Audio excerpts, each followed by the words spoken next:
Don మీడియాకు స్వాగతం. Don media channel ప్రతినిధిపై దాడికి 10 లక్షల సుపారీ. నకిలీ మెడిసిన్ మాఫియా డాన్లు బరితెగింపు. ఒక అవినీతి కాంట్రాక్టర్తో కలిసి పాత నేరస్తులతో సంప్రదింపులు. హోల్సేల్ బాణా సంచా వ్యాపారి కోటితో ఫోన్ ద్వారా నకిలీ మెడిసిన్ మాఫియాపై వార్తలను ఆపేయాలంటూ బెదిరింపులు.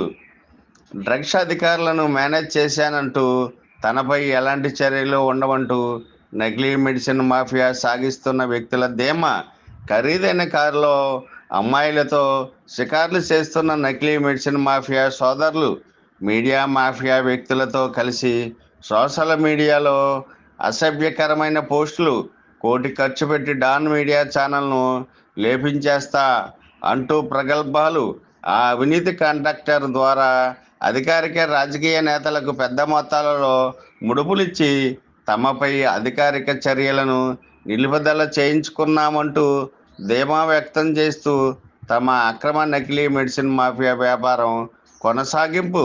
అక్రమ నకిలీ మెడిసిన్ మాఫియా ద్వారా సంపాదించిన కోట్లాది రూపాయలతో ప్రభుత్వ భూమిని ఆక్రమించుకుని అక్రమంగా విల్లాలు నిర్మాణం. అధికారులకు రాజకీయ నేతలకు లక్షల్లో ముడుపులు. విల్లాల నిర్మాణంలో భూమి నుండి బయటపడుతున్న జంతువుల ఎముకలు, అస్థి పంజరాలు. డబ్బులు వెనక్కి ఇవ్వమంటున్న కొనుగోలుదారులు వారిని బెదిరించి డబ్బులు వెనక్కి ఇవ్వడం కుదరదంటున్న నకిలీ మెడిసిన్ మాఫియా నిర్వాహకులు. విశ్వసనీయ వార్తల సమాహారమే మన డాన్ మీడియా.